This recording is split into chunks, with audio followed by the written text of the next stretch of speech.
today with me Gargi Dasgupta, Director IBM Research India and CTO IBM India and South Asia. Welcome to this interview, Gargi. Thanks a lot for joining us. I hope you're doing well. I am. Thank you, Shipra, and I hope the same with you and your family. Okay, thank you so much, Gargi. Yes, everything's well.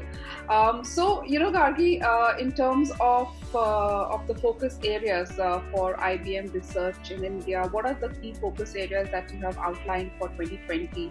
And has the COVID-19 pandemic, forced you to recalibrate and rework on the focus areas? The strategy is really broken up into three pieces.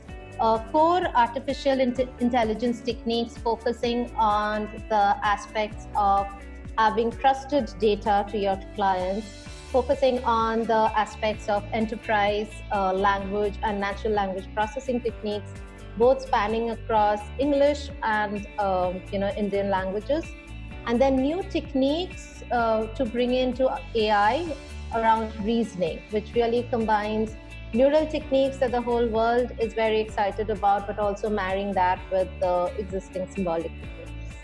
So in artificial intelligence, my strategy is really around these three nuggets of work: trusted data, language, and reasoning. My next strategy is what I call applications or applied AI across the domains of business automation, conversational techniques, and the supply chain industry. So, and everything that I talked about bringing trust, bringing enterprise NLP, bringing reasoning techniques applied to each of these applications as well. So AI and applications of AI, that make up my whole AI pillar. And then the big strategy I'm investing in is really the intersection of cloud and AI. How do I bring in AI to fasten the speed of transformation to hybrid cloud? How do I bring in other factors like compliance and security into the hybrid cloud? So overall, in a nutshell, I have three main strategies: for artificial intelligence, application of artificial intelligence, and the cloud strategy. Okay, so IBM Research India has played a key role when it comes to envisioning and researching on AI innovations at IBM. So, what are some of the new AI capabilities that you are working on, and what are some of the new cases that you are looking at creating? Yeah, so absolutely. So let me start with some things that I touched upon. In the core AI capabilities, we are very focused on enterprise NLP, right? NLP is the language of the business. Natural language processing applies to all the enterprise artifacts like business documents, conversations, emails, even the Zoom call that we are having, we could have it passed on to our enterprise NLP techniques to really create a summarization of what we've been chatting about. So enterprise NLP is everywhere, and we've been focusing on our research innovations to really tackle the nuance of the language, especially when it applies to languages, vernacular languages, right? Like Hindi and all the local languages that we can think about in India. So that's one interesting research that we've been working on. The other really brings to bear in the times of COVID, right? Automation is going to be extremely important as we all start going back to our worlds and try to live the new normal. And automation needs to be infused and reimagined with AI. So we are working on technologies so that our business processes, which are going to get transformed, reimagined, reinvented, actually have AI underpinnings into all of that. So for example, I can give you the example of supply chains, right? The whole supply chain ecosystem faced a huge disruption. If I had a lot of AI tooling at hand, I could be very, very precise about how the demands are going to look like in regions, depending on what zones they were, red, green, orange. what were their likelihood of being in lockdown for the next 2 weeks. So hopefully for the next pandemic, if we have these agile supply chain principles built in, we can do a much better job. I of course want to talk about the AI for IT work that we've been doing, and this remember I said I had a strategy to bring AI into my cloud and accelerate the client's transformation into the cloud. So this is something where we are using well understood AI techniques applied to domains like customer care, applied to domains like business automation, but bringing them in to understand code, which is a huge artifact in the cloud, deployment files, logs. So everything that we were successful in doing in the enterprise domain, and with natural language, we're now trying to bring into the cloud world, and where the main artifact, the unifying artifact, is code. So AI for code is an initiative that we are very excited about in research, and we are launching it with a lot of belief that this is going to transform how AI can actually understand machine language. So Arvind Krishna, during his Think 2020 keynote, gave this very powerful statement that in the future, every company will be an AI company, not because they can, but because they must. So in what ways at IBM are you pushing the capabilities of AI further and what it can achieve? And what are the new boundaries that you are working on?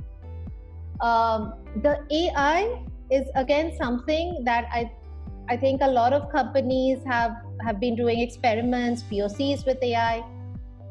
And this is the time that they're going to push forward and say, I really see this adding value to my order management system, or to my planning system, or to my online shopping store, to my chatbots that I've deployed, right? Still being manned by humans. And this is where I want to push forward with AI.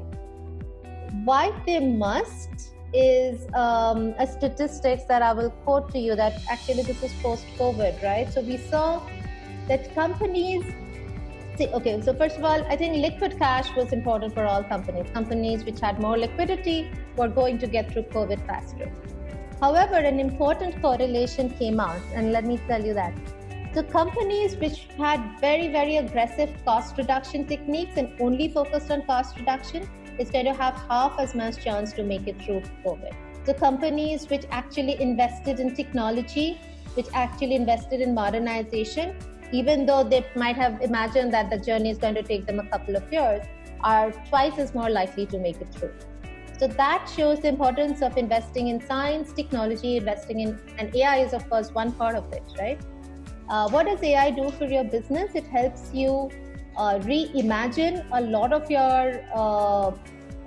the parts of your business, and gets you insights from data. Data is the business's currency, right? Helps you get insights from data that you never had before, and that's why I think that every customer and every client, even if they've not thought about investing in AI, absolutely should, right? Because it's not just about efficiency, it's not just about reducing human labor, it's about getting you insights, getting you business models that you never could do before. I mean, the rise that we saw in conversational AI after COVID, right? Because either citizens had a lot of questions, or all business transactions overnight had to move online, right? And having staff to support that business 24/7 is never going to be a feasible function, right? So you put in AI chatbots there, which could actually keep your business running till you wake up and the sun, rises. So I think three things, right? Why every customer should use AI. AI brings insights from data, and data is of course their main currency that we never had before. It could help reimagine business processes. Certain business processes may no longer exist, and there could be newer ways of doing business. And it could find new ways of channels or revenue, or expanding your your business models. So that's why I think everyone should be on this journey, and I think clients see that, right? So while I think everyone agrees that it is critical for them to move in the direction of AI, and what we are seeing is that currently a lot of these AI projects are more in terms of POCs and very narrow focused, and we have hardly seen any enterprise-wide AI strategies being put in place or being successful. So what we are saying is a lot of these AI ML models actually fail to make it into production. So what do you think are the reasons for that, and what are your suggestions for enterprises, for CIOs, how they can better operationalize AI into their organizations? Yeah, so while I would probably a few months back or about a year back, I would definitely agree with you that a lot of these AI POCs are not making its way into production. I think I'm seeing a change in trend, right? I am seeing people understand the importance of a platform-based approach.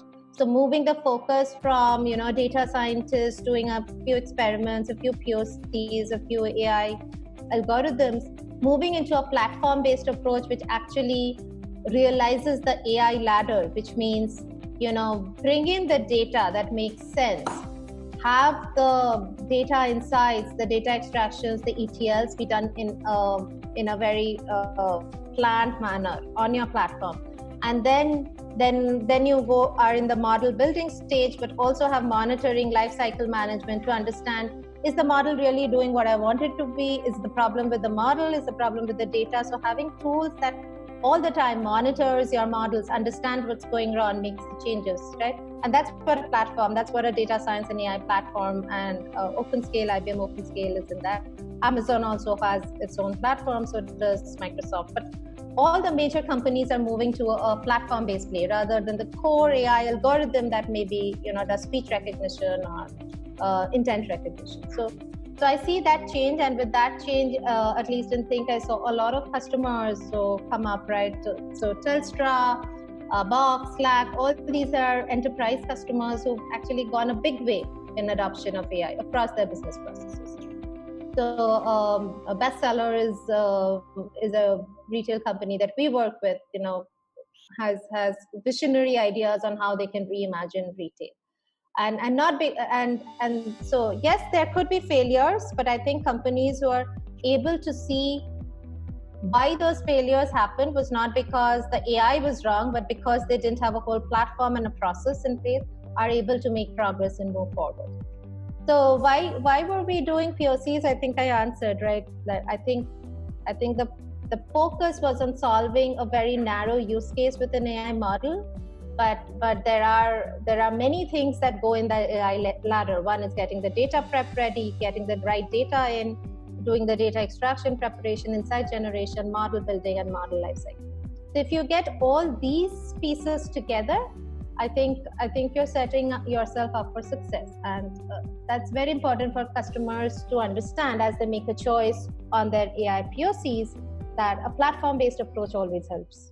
What are your suggestions to organizations, to businesses, how they can minimize or eliminate the bias, when they are working on their AI projects? I mean, I think a system, like I said, a systematic thought process on how they want to approach the AI project is very, very key, right? So, like I said, the ladder, and first understanding what data do you have for building the AI models, right? And what's the quality of that data? What's the and quality is an indicator that actually can be quantified in the AI world, right? It can say that my data is of good quality because I have samples in all the classes that I want to be able to predict, right? So quality it's a very quantifiable measure. So first work on what data that you have. That's a systematic approach, right? And work on bringing that data into a common framework. Work on extraction engines, ETLs, workflows, that really does that data munching, and oftentimes data is fragmented, right? Some data is in this database, like let's say my consumer data is in one database, the addresses are in some other database. Doing all those workflows that joins data, links data, cleans data, right? Detects biases is the second phase, and these can take actually up to months, right? It's not these activities can take months, and then having your model building itself in a pipeline where you build a model, you have tools to understand how good or bad the model is doing, but also have an agile way to take feedback and then tune the model so that the models can get better over time, right? Continuous learning in the model is very important. So if they focus on these three stages, understanding what data they have,